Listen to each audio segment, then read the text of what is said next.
Hello, my friends. Welcome to another Marvel Character Talk. Today we're going to look at some more Jack Kirby goodness. Back in the Tales To Astonish, early Giant Man, and fighting one of his longtime foes, the Human Top, better known later as the Whirlwind.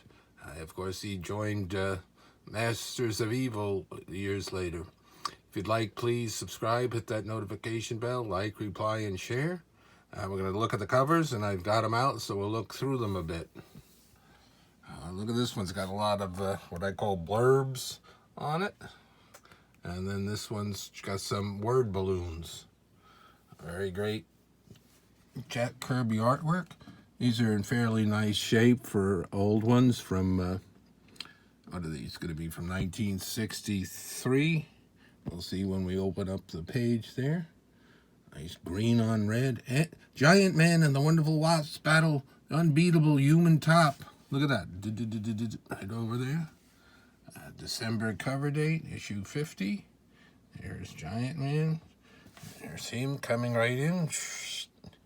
I believe his powers were supposed to be natural, so he might be, in some terms, a mutant. But they didn't refer to him that, and he didn't think of himself as that. There's his face. Very cool. A Lee Kirby Marvel masterpiece. And here's some of what they call Kirby characters, cast of characters here. They're in a store, looks like a men's store or so. This one, very dark purple background. Don't miss Giant Man showdown with the Human Top.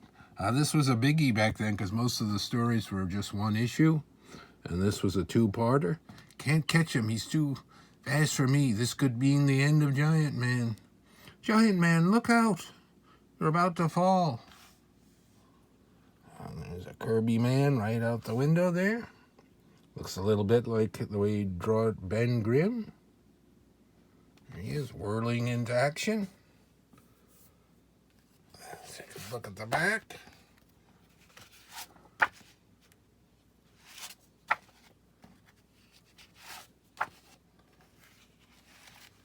These have a little bit of a raise to them from being stored upright all these years. Let's see if I can open up.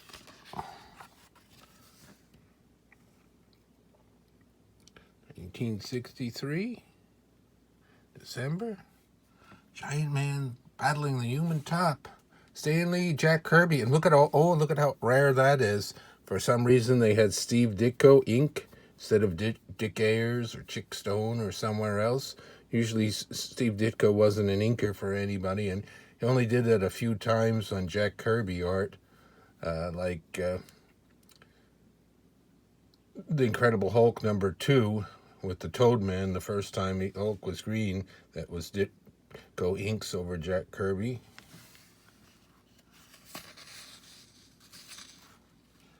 Not too bad, the coloration on the pages on these. There we go, some kids playing.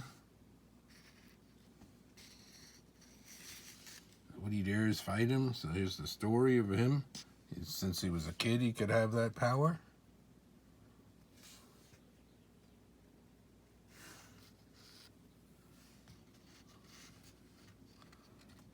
He's thinking, what?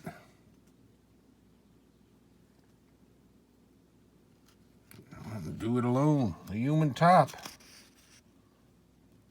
course, there's Hank Pym, reading that. Janet Van Dyne. She's rich socialite. The Wasp. And of course, these stories are still Tales to Astonish.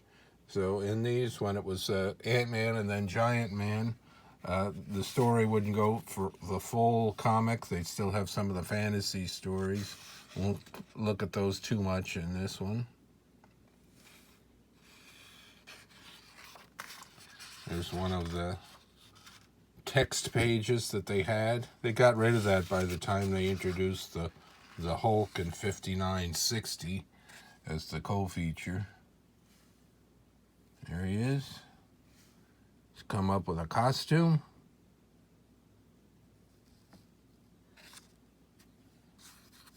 Profit sharing plan. So this is the Whirlwind, how he started out, his original costume. They have a Hero Clicks of the Whirlwind where he's got, you know, the bands on his wrists that swirl. He added those later on to make himself more dangerous.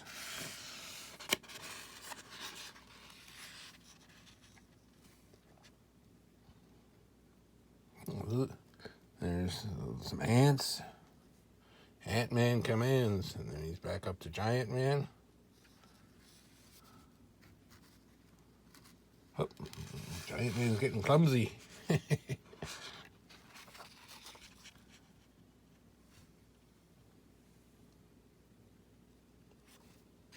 Look like a couple of amateurs, Jan.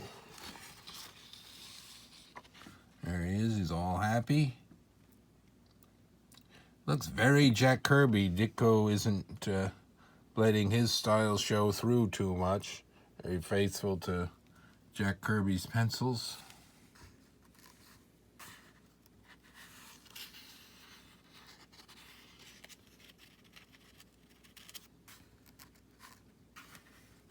You get to some of those pages that don't want to open one-handed.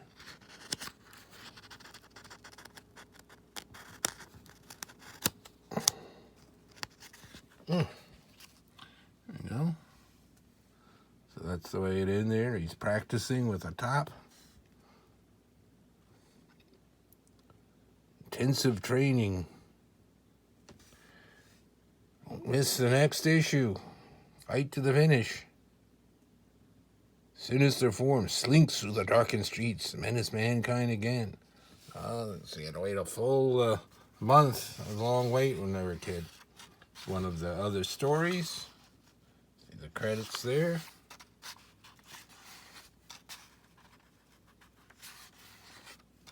Another part of the text story.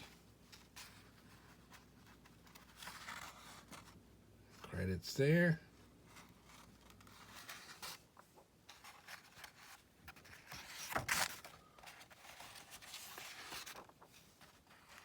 That's it on that one. Let's see the next one.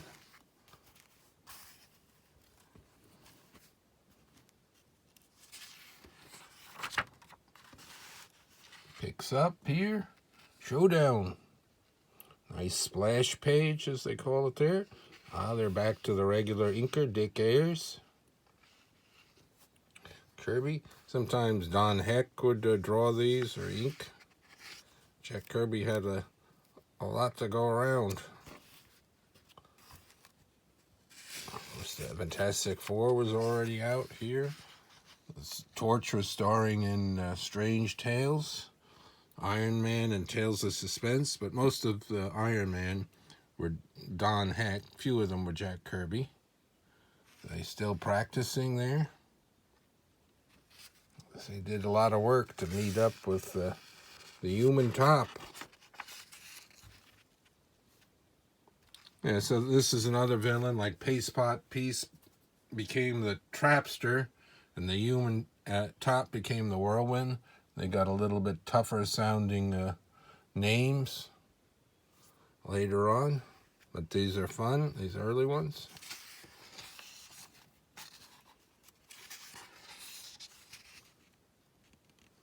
He's fast.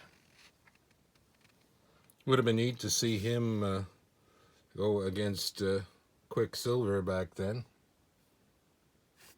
Yeah, so he came back in the 60s as the second version of the Masters of Evil, and he was sporadically seen in other things, and then he was back with the Masters of Evil, and the big one where Hercules was very injured in the 80s fighting the Masters of Evil.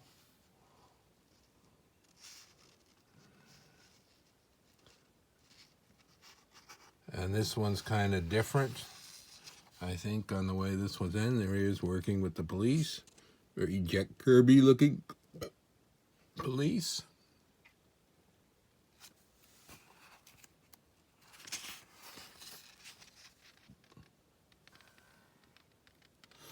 He's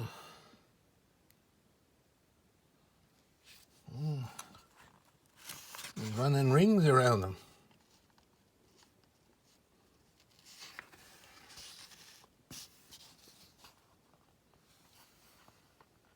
Finally, clunk. Whop. Calling him Pee-wee. Can't bear to be manhandled.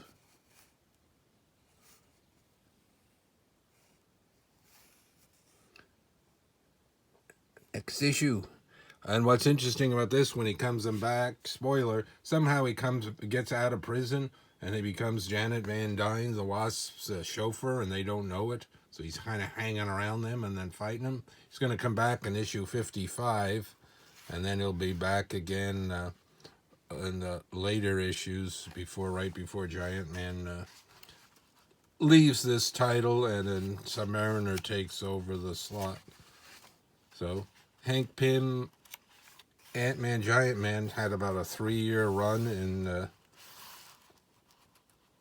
Tales to Astonish before it switched over to Submariner co-starring with the Hulk.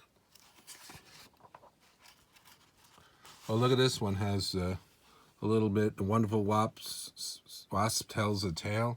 So they did that as like on the Tales of the Watcher, as like a wrapping device where they have her there, and then they go into the little fantasy sci-fi type story that she's helping like relate it, Tales of the Wasp. So it was a slightly shorter story because then they put a few pages of the Wasp in there. So they're trying to blend in why they have these other stories. There just wasn't enough time, and they weren't going to do that to make these full-length, like a full-length Giant Man, or for Iron Man, it was never full-length, and the Torture story was never full-length. They were turned into split books then. Instead of just having those, they'd add that. So Hulk could come in, fight him in 59, and join as a co-feature in issue number 60.